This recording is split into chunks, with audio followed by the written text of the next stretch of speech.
So the movie starts off with a criminal organization kidnapping and stealing organs like they was Swiper if he entered the public domain, and the people who made that Winnie the Pooh horror movie got their hands on them. Pickpocketing organs like loose change is crazy. It doesn't even matter if they're pregnant. Damn, double homicide.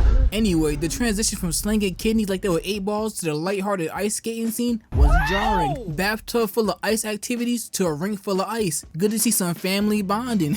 But even that got dark. The girl started to bleed from her nose like she was Master Roshi, seeing bad bitches. Come on, man. That instantly can't be good. My man Tony can't catch a break. One movie he lost a statue head, and another he lost an entire elephant. Now he's about to lose his daughter? So we move on and we find out his daughter needs a donor, and I don't know how to say his name, so I'm gonna call him Chat. Chat decides to take matters to his own hands, getting a donor's number after the hospital couldn't get in contact with him. He was leaving with something. My guy was planning to go full John Q. His child was getting an organ regardless. The way they were pickpocketing him earlier, not gonna lie, it sounds easier than it should. Too bad, I think the phone he was calling was taking a dial like it was Michael Phelps, and that means its owner was probably right behind it on a little mermaid adventure. Wrong. We move on, but I have to take a moment. They call him Chai, so that's what I'm gonna call him instead of Chat like I'm a goddamn streamer. So Chai is a guard in prison, and of course it's half naked men breathe spray with water. Why? I guess they're dirty. But that's not important. But you know what it is? I think they're framing this man right here. The warden, I'm assuming, was talking about, it doesn't matter, you mess with my associate. When this man was like, that's not me, I'm not guilty. I don't give up.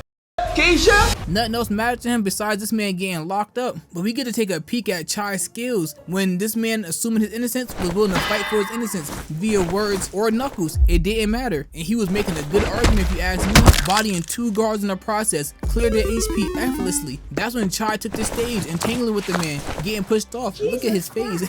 Man looked shocked. He did not know this man had this much squabble in him. All the while the warden was watching, offering no help. Like, what if he couldn't squabble? The prisoner was moving too cold, and Chai did his best to warm him up, wrapped his legs around his neck like a scarf, taking him to the ground. Then he started trying to play grounded patty cake, got himself hemmed up by his thigh meat and kicked on his back. The prisoner was putting up a good fight for his innocence. He could make a good lawyer if the trial consisted of emotions related to hands being thrown instead of the fallen emotions. Chai then got guided by the prisoner into his back, and the glass became one, and I have yet to see backup. Instead, this perfectly able guard was telling this skinny, harmless prisoner to back up. But I guess backup was not needed, because after his back met with that glass, it was like the can known as whoop ass was open, and it all began with Knuckles Millie rocking prisoner's 626 jaw, punch so swift it goes through any block. Guard, shielding, it doesn't even matter. What followed? Of course, Chai had to whip out the spins to charge up this kick. Jesus Christ! Toad needed to connect with the power of Zeus's thunderbolt, bouncing the prisoner's back off the wall, setting up for his smooth get back. Chai cocked his knee like a shotgun and damn near blasted a hole in the dude's chest. And that's why you always keep your receipt, just in case you have to return something. Now the prisoner needed backup to get back up. After that, Buddy started tweaking, talking about he's a Hong Kong police officer, had the entire cell block laughing. That's not a good sign. Nobody cares for her at that point. And plus, if you are a cop locked in with criminals, they're not gonna help you. They're criminals. If you think about this, you're right, I got my PhD. This is not right. I'm a what? PhD? What the fuck am I talking about? But I have to do some information dumping for the plot. Bear with me. After a flashback, we learn he really is a Hong Kong police officer. Damn. Named Kit, who became a drug addict for an undercover operation. That's dedication to a craft. He was trying to catch the organ stealers. Mr. Hung, the leader of the crime organization that is involved in the kidnapping and organ thrifting, has a bad heart, and he also has a rare blood type and needs a transplant before he loses the game of tag with the Grim Reaper. And the only person that he could find with a similar blood type was his own brother. He was really about to slime out his own blood so the blood in his heart would keep pumping. He's taking You're My Blood to a whole new meaning. Man had the audacity to tell him over at dinner that he was gonna give him an electric heart so he could take his. What? He's so nonchalant, like he's asking to borrow a person's car. Actually, in this economy, you can't borrow my car either. And that's when Kit has to help kidnap Hong's brother, and that's where everything goes wrong. His cover gets blown, he ends up in jail in Thailand, but hey, at least Hung didn't get his brother, right? His brother did get shot twice, but hey, on the plus side, you always gotta look at the plus. He had no Duracell in his chest. He has his original model heart. He was not becoming Tony Stark no time soon, no matter how cool that sounds. Also, get this, remember the phone in the water? It was Kit's. He's the donor. Small world. Yeah, no Sherlock. But I must say, this movie is chaos written into plot format. We have Kit's uncle and fellow cop crashing about his disappearance. Had dude turn into Batman, dangling random NPCs from an overpass, hoping information falls out his pocket like loose change. Then we have another cop showing up talking about he's about to lose his pension. Like he wasn't looking for his nephew. Man thought Kit's uncle was like Mr. Crab and would be moved to calm at the mention of money. He was dangling a man like a tea bag over traffic. He doesn't care about pension? We cut back to Chai, who was still trying to get in contact with his daughter's donor, who was trapped in a cell unbeknownst to him, and using the translator his daughter downloaded on his phone for him. Chai went and talked with Kit when a person finally answered the phone of the donor. But we as the viewers know that the person who answered the phone was not the donor, because he was in jail in front of Chai. And of course, it wasn't. It was a fisherman who fished out the phone from the ocean, and it was still working. That's a great phone. So the camera cuts back to Kit's uncle Wah, who was having a smoke session with Hung when he thought he could calmly activate a trap card on him. Detective Eye. Now you can see the cards Hung was holding, slowly unraveling Hung's master plan. Dead ass to his face said he knows that he was the one that tried to kidnap his brother because he needs his brother at heart because of his rare blood type. But truly, he didn't know he was battling a true duelist who inherited the heart of the cards. His imagination shaped reality at his whim. A man with the Millennium phone. Hung lifted up his phone, revealing a true trap card, Kit the Tortured. And we see Kit getting waterboarded. And trust me, it works. Don't ask me how I know. And he knew he had to fall in line, and that's when the plot calls for more chaos. Kit started stabbing himself so he could trick the guards and escape. I started shooting his gun, making it seem like Hung's people came to take his brother so he could quickly take him. Kit didn't even get far because he got caught by this old man, and I don't even know how he lost the fight. Remember what he was doing against Chai? But this old bald man was moving like Mr. Clean, using Kit like a floor cleaner, then tossed the most random thing at him. Like he overhead launched that thing at him like it was shaped with all the energy of those around him. It was not a spirit bomb. It didn't even do much because the old man then got dropped, knocked out, and his phone stolen. He's an ass guard. Man couldn't even guard his own phone, let alone an entire prison. And after seeing the performance Kit put on against 3 more guards, he was holding back against the old man. Kit burst through the vent like he was an imposter and instantly introduced his weapon to the guard's face, then turned into a Spartan, stepping on the guard's chest plate like it was a home base. The next 2 came in swift and smooth. Had to say both. Guard number 2 casted out his baton wide as hell, the same circumference as a pair of Kingpin's pants, only to have it blocked. The 3rd guard wasted no time, but his was weaved while Kit threw it back in a circle, showing he still had a good back. Age had yet to catch up to him, lifted up the vent and became Captain America with it. Kit guard number 2 had him folding like an easy closed stroller. Guard number 1 got back up. Never mind, he shouldn't have, leaving this poor guard to be harassed by himself. Had his back breaking bread with glass before he fell at least a short story to a nap. Then Kit put the prison on alert, opening every prisoner cell. It was soon about to turn to a classic WWE pay-per-view, Hell in a Cell. But that's when we see how dirty the warden really was. He was using the prison to house the kidnapped victims before they harvest their organs. Damn, they can't even get nice, tidy, clean living before their organs get taken from them. Like, you could take my heart, but did you have to break it beforehand? These guards truly and wholeheartedly believed in the strength of the baton or something. They saw the sheer number of deviants walking towards them, and they braved the storm, baton in hand. I wish them luck. Too bad I don't have a Will Smith and a lamp. They lifted that grown-ass man up and fed him to the wall. I'm telling you, this story is chaos. Their prison's out of control. We cut back to Wah. He told Hung he was not giving him his brother and found a way to throw his trap card. Told him, you kill my nephew, I treat your brother's chest like a Halloween activity and carve his heart out and eat it. He didn't say eat it, but me personally, I believe it added that much needed dramatic flair. Now tell me why there's an entire riot going on and Chai was only chasing Kit. Like damn, let him make a phone call. He probably only wants one. You don't see kids crawling around a prison? You don't see these grown men picking them up like beach balls at a concert? I think there's more to worry about than him making a call. Unless he's about to call the prison break version of the Ghostbusters. But forget all that, because I now need to see the warden hands in action. Look how he came in. Double KO. Man must study the ancient and lost arts of becoming a lost boy, because he was Peter Pan flying with no tights, unless you count that tight ass suit. Okay, I got my wish. We get to see the water hands right away. Let's dig in. But before we start, they weaving a Chai fight as well. So I'm gonna try my best to get inside my Jerry Lawler bag and commentate the hell out of it, or skip most of it, depending on how poetic I'm feeling. So the warden has to get the prison back under control without the use of deadly force. He can't risk damaging the merchandise. I don't think kidneys pre-equipped with stone-shaped bullets are as valuable on the market as, let's say, non-SpongeBob themed kidneys. And without guns, what was the next best option when you could channel Peter Pan? That's right, squabbling. Kit was still trying to make a phone call while answering the call of the hands, shying away from no action while looking for service. Phone connection was weaker than New Editions, considering how they made an entire song about it. And here comes Chai, just lost. Man was hell-bent on getting that phone from his hand. And if you ask me, it's because his ankle got snatched and he was trapped in that cell.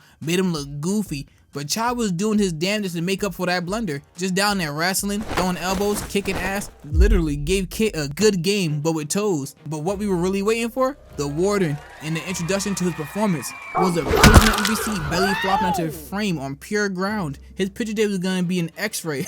Ribs were definitely gone. And up top, the warden was feet delivering kicks of the Spartan variety. Turned around and wasted not even a second blocking the punch. Then the next prisoner was waiting in line like a Pez, eager to be dispensed. Just allowed himself to be kicked in the chest.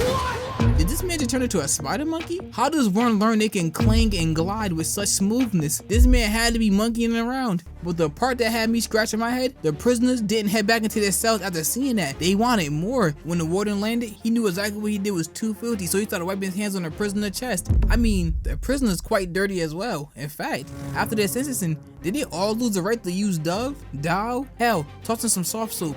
Something. They don't got any? I don't know why he jumped over them, because he turned back around right to them and went back and forth violating to them while they stood there to see who could take the best smack. But after the combo, 4 of them fell. What were they taking? Spectator damage? They're taking empathy to a level I have never seen before. And I've seen a lot of fake empathy. And the water was not finished. My guy walked into the cell and started handing out combos. Delia did that one TikTok and handing out the water stuff to the homeless. And all the prisoners just being bad for the sake of being bad, cosplaying criminals, they were just standing there holding this child hostage. And that was the scope of their programming. Nothing else. They needed a little more bad guy coding, because without that, they were lost. Criminal number 6 threw his hostage, or what the boy represented to him, and got kicked in his face.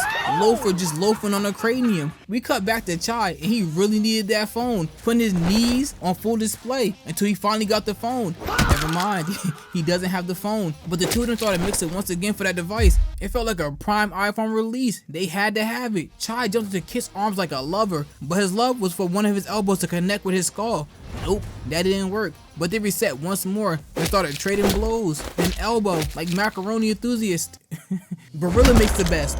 No Prince makes the best. Chai was fighting like that phone was his only connection to the donor his daughter needs. Got him hitting moves like this. He missed, but he's biting the bottom row of his teeth. He gave himself an overbite. That's how bad he wanted his foot to meet with Kit's skull. But even with the miss, he was still thinking about his next move. And that had Kit ready to get married. Nah, it wasn't his time to get hitched. So he helped Chai on his knees and attempted to assist him into proposing to the Sandman. Kit needed Chai to take a nap or something. He had a phone call to make. But Chai was slippery and got loose and got kicked into a 30-minute lunch break. Damn, that kick had to liquefy something in his body. Turned Chai ribs into a latte or something. And with that trial separation, Kit was able to explore himself and get to the top of this platform thing and finally get some service. And when Kit finally was able to make a call,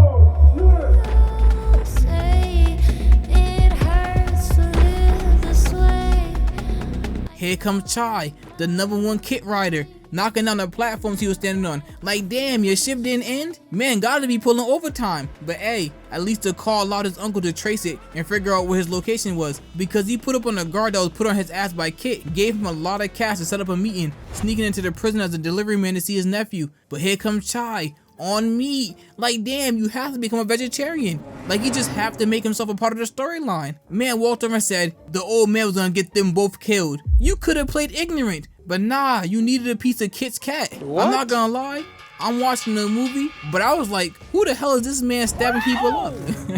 Because he was doing a hell of a job. Masterful even. He made pistols seem like they were water guns on a summer day, a joy to be around. He was an assassin sent by Hung to get his heart back, his brother. And look how he's performing. Hit a backflip on the stairs. He's not afraid of tumbling. Stairs that took out Zoro's childhood rival, Kawina, Sally, and being human. But we are watching a random assassin not be a human. My guy moved slightly enough to dodge a bullet like it was nothing. Somebody was just trying to squeeze past. Then at a speed faster than a human finger, he flipped up the stairs. Yeah, you heard me. This demon brought gymnastics to a gunfight and was winning. Don't know what invitation he was waiting for to get involved in the fight. Must be magical like the Horrors one. because he allowed the assassin god to stunt on him, hit a spin in the face of his gun, and gave him a paper cut, taking his entire finger. He didn't need to do that. It was only because he wanted to. And I'm guessing the invitation still didn't come because got his gun kicked, then poked, turned his man to a juice box, chalked with iron and red 40. We cut back to the meeting between Wah and Kit, and this man Wah doesn't have a clue in the world that his operation is going to need some surgery to reattach a finger and a few gashes. My guy was talking about he was gonna get Kit out of there soon. He has Hung's donor heart. I mean, brother, nah. He was too focused on the gift to find his nephew. The present is not always wrapped how you left it in the past. He needed to have some past tense in that sentence. He had Hung's brother. Hung assassin done hung out there playing the dry. The assassin now had a gun. You know what he did with it? He slid it into a room as a distraction so he could run into the room with his tight ass suit. And it worked. Even though the officer had the barrel of his gun aimed, staring the assassin down, the sheer elegance of the jump must have had his attention in a headlock. And that was all the screenplay writers wrote for the officers. And the plan fell further apart. Straight bread and water. They all got caught by the warden. And now Wah and Kit was on the verge of getting packed up by the old man, because now he had to prove his and Chai's allegiance to him. When Hong showed up, got glazed by the warden, had a conversation with Wah, and Wah tried to stay standing on 10. Even though he was positioned like a man who loves bondage, he was talking this trash to Hong. I couldn't understand what he was saying because it was mostly in Chihuahua. He deadass started barking. I guess if that helps push your narrative. But all that talking amounted to nothing as Chai and the old man was ordered to take them to the harvest house. I'll give Wah this. He was no bitch. Don't know the meaning of back down. He lives by the same slogan that the family from Meet the Robinson lived by, because regardless, he kept moving forward. As soon as they got dropped off, he broke his hand in this machine to take one of his cuffs off to get the keys and freed both himself and Kit. That wasn't it. He grabbed an axe with his good hand, and I could tell something wrong with him. That's not human, man. You're not regular, man. Kit was the first to break into a run, weaving Floor Shirt's weapon, using his back as an aid to disrespect Teal Shirt's chest with a kick. But don't forget the uncle. He was moving in that back as well. Weaved the first one and got the cut and the second one down to size. Even with one hand, he was putting in work. This is some real family bonding right here. Number disadvantage, be damned.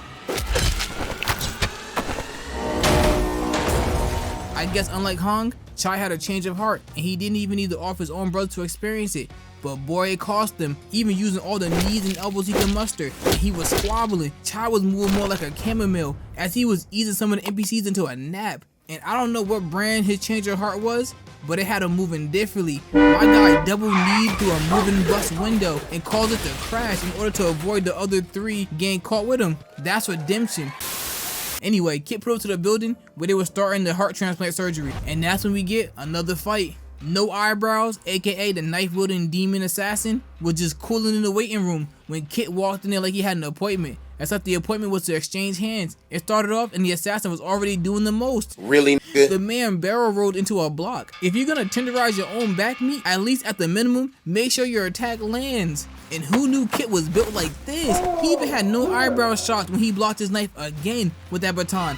He might be better than the knife demon himself. Had him rolling, changed the position of his baton into another exchange that had the assassin rolling yet again. Turn us from Adele for this nigga. He was rolling in the deep of an ass beating. Had him spamming knives like they were darts. You are not Bullseye. Missing everything. Even getting outclassed when Kit tossed his baton and made him kiss the floor. He damn near knifed himself. He is buns, or Kit is levels above him. This is how trash No Eyebrows was. Kit, now with no weapon, grabbed the magazine as a makeshift weapon and was still on his ass. I mean, fresh from the shower putting on drawers. You know what's bad? When you get mushed in the face with a shoe. Get your knife caught, arm hemmed, contorted. Now you're turning into origami. Was one step away from becoming a fortune teller. He made the knife assassin skills resemble nothing more than a party trick for a kid's party, not even for adults. With this victory, Kit took Hong hostage and got Chai released and brought to him. And that leads us to our final fight, a 2v1. Let's dig in. We all know who the boss was, the warden, and you know it's gonna be bad when the two demons had to face one demon. Just look at him marching towards the squabble. Man hit the Nightcrawler from the X-Men off rip. That's freaky as hell. From the conversation early in the movie between Hong and the warden, Hong helped the warden with a transplant. But what in the hell did they transplant? The first Hokage DNA? He's acting different. Once the warden hit Kit with his kick, you can see the blue screen loading up. The man was about to crash, but he managed to weave the second and third kick. But this man doubled the kicks, sent Kit down damn near swimming. He was about to enjoy the dip in the pool Sharpay Evers was singing about, but he stopped himself from going into the water like he was gonna melt on contact. That was a weird save. Didn't matter. Mr. Stronglegs, I mean, he never misses a chance to squat or something, because his strength was unreal. Kicked Kit so hard, even gravity had to let go. He was propelled into the air, then backed me against this pillar artwork, and he ended up in the water anyway. The camera cuts over to Chai, and you see how easy he was moving, treating each person he faced like nothing more than an afterthought. Keep that in mind when he stands against the demon warden, but for now, Kit was still giving him a squabble, and he turned that bad time into an opportunity, gaining a weapon to aid him, swinging that wet shirt better than Wonder Woman's lasso of truth, wrapping it around the warden's neck, making it soggy as he attempted to give him brain damage. Now the warden attacked himself with speed and focus, using his knee to control Kit's wet shirt. But like Creamer, moments before his infamous meltdown,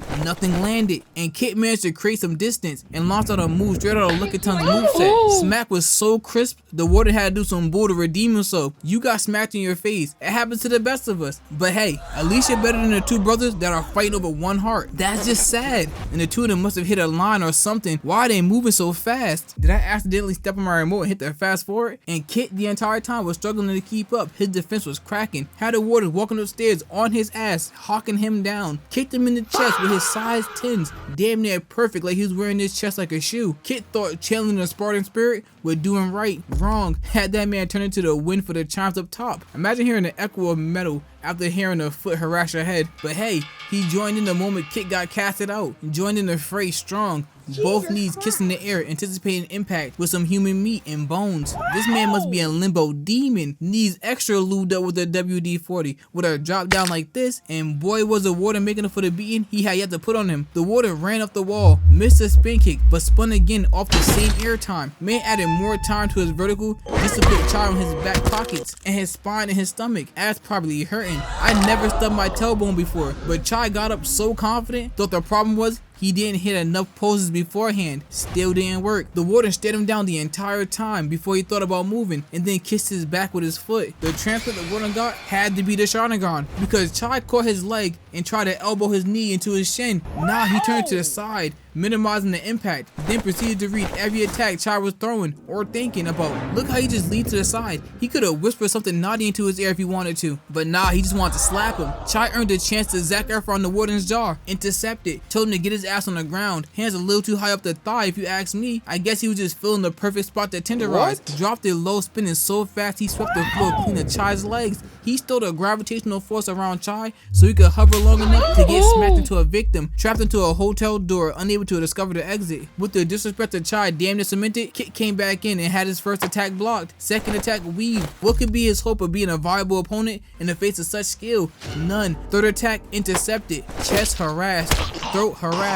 Stomach harassed. Wait a minute, maybe I'm speaking too soon. Kit got down and dirty with it, snaking around the warden's legs and taking him to the ground before he had to dip into his Cesaro bag, lifting, then spinning him by the legs before tossing him, and then it became a real jump in, or more so an attempt. The warden kicked off Chai's chest to floor kick, weaved Chai's wild head kick into blocking his knee. The entire time, the warden was eyeballing what Kit was doing next, allowing him to move out the way, avoiding both attacks. And can you imagine you and your friend are jumping somebody, and they still have enough sense to hit you with one of these? Man pushed his cheeks together like you were trying to clench a fart, then loaded up the straightest punch I think I've ever seen. But that teamwork was starting to kick in when Kit saved Chai with a stomach kick. That teamwork earned him a happy meal with a toy backhand to complete the meal, and the both of them a back pocket embracing moment with the ground. Now right here, after they reset, it was as if the exchange of looks between these two men were more than 1,000 words of planning. Kit went low, Chai went high. Man went Tony Hawk on him before dropping an elbow on his head. Then it was his turn to take the legs while Kit caressed the lips. And what followed was a fight back moment, ended with a double dropkick that had the warden sailing through the air better than the Golden Murray on the ocean. These two might be the best jumpers I have ever seen in my life. Their teamwork was definitely making their dream works, out there moving fast like a stallion, showing true spirit. But he got back up and was like a different man, walking through most of their attacks. This man Papa Blue Chew, but for fighting while he was down there, Chai used this moment to do too much, or just enough depending on who you asking. Foot on the warden's shoulder, he dropped a people elbow on top top of his head. Made him take both knees, head bleeding. But now I guess their trial for this fight has run out. That man pulled out weapons and started digging around Chai's guts like a straw in a boba tea. Even when he tried to resist becoming a pincushion, that got his chin lifted, causing his body to lift like Vecna had Max. That man not gonna remember nothing. He don't have no daughter no more. Only thing he probably remembers is his first words. Back to being a baby, leaving Kit to be violated by himself. The warden was just swinging around his metal weapons, damn near about to take Kit's head off his shoulder before putting his head through a table. When Kit got back up, there was a kick waiting for him. In fact, multiple. The warden didn't stop until he was flying out the window. But around the same time as that, Chai had a dream that his daughter Sa was in danger, sending a shock to wake him up, and just in time to rain on the warden's parade, kicking him out the window right behind Kit. He probably thinking in his head he looked too tough giving Kit that treatment. Not anymore. It's hard looking cool while trying to mimic a duck trying to fly. But Chai, attempting to save Kit, tossed out a chain. Instead, the warden grabbed it, leaving Kit to grab his tie. And that's why you don't wear a tie to a squabble. Got that man choked to death. Imagine doing all that, being that clean, that decisive in a squabble, and you get choked to death by a tie. That's how the fight ended, and the movie ended with Sa doing a voiceover indicating the fact that she actually survived. I hope you enjoyed the video. Thanks for watching. Merry Christmas and Happy Holidays. Until next time.